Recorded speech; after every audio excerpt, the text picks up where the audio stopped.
मैंने जो मीडिया में प्राप्त खबरें देखी है उसमें रोशन शर्मा एक कुख्यात अपराधी है जिस पर दर्जनों मामले दर्ज हैं और उसके निशानदेही पर हथियार भी जब्त करने की कार्रवाई हुई है या कार्रवाई हो रही थी और वो लघु शंका के बहाने भागने की तैयारी में था। तो स्वाभाविक रूप से और पुलिस का हथियार छीनने की बात आ रही है जो मीडिया में खबरें हैं, तो आत्मरक्षार्थ तो पुलिस कार्रवाई करेगी। कानून का गोली भी होता है तो कानून का गोली का एहसास हो रहा होगा।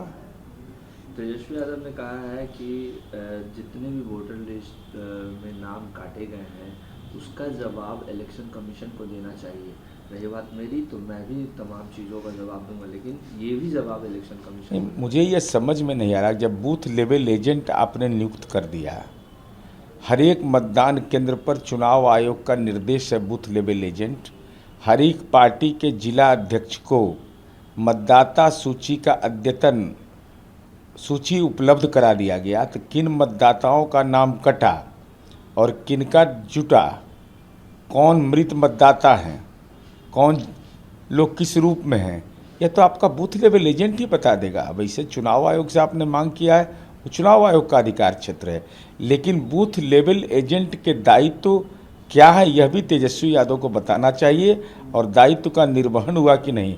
लेकिन 2 ईपिक नंबर वाले पर भी नज़रिया बहुत देर लग रहा है आपको। अगर वो सही है तो वकीलों की टीम मत बुलाइए, तुरंत जवाब देना चाहिए, विलम्ब हो रहा है आपको जवाब देने में। तेज प्रताप यादव ने कल वीवीआईपी से गठबंधन किया, साथ ही उन्होंने जेडीयू आरजेडी कांग्रेस से तमाम लोगों को निमंत्रण दिया कि जिन्हें मेरे साथ जुड़ना है जुड़ ले और जो मेरा मजाक उड़ाते मुझे फ़र्क नहीं पड़ता। नहीं, फर्क तो किसी को नहीं पड़ता है। जब आपसे लालू जी के परिवार को फर्क नहीं पड़ रहा है, वो आपको लालू जी का परिवार से फर्क नहीं पड़ रहा है, ये आपका मामला है।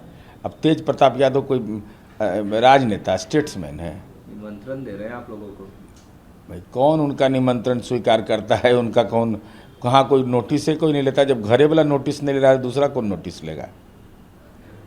राहुल गांधी ने जिस तरीके से सेना को लेकर जो बयान दिया था उस पर प्रियंका गांधी ने कहा है कि मेरा भाई कभी भी सेना के को लेकर कोई गलत बयान नहीं दिया, वो सिर्फ और सिर्फ जो सुरक्षा की व्यवस्था है उस पर सवाल उठाया है। साथ ही साथ उन्होंने कहा है कि मैं कोर्ट का सम्मान करती हूँ, लेकिन इसे गलत तरीके से प्रेजेंट किया गया इस बयान को। देखिए, माननीय सर्वोच्च न्यायालय में जो मामला विचाराधीन है, सर्वोच्च न्यायालय ने अपना ऑब्जर्वेशन दिया है, ऑब्जर्वेशन में उम्मीद की है, तो इस उम्मीद को इस रूप से स्वीकार करना, प्रियंका गांधी जी अगर ये बयान दे रही है तो इसमें अब सफाई देने की क्या ज़रूरत है।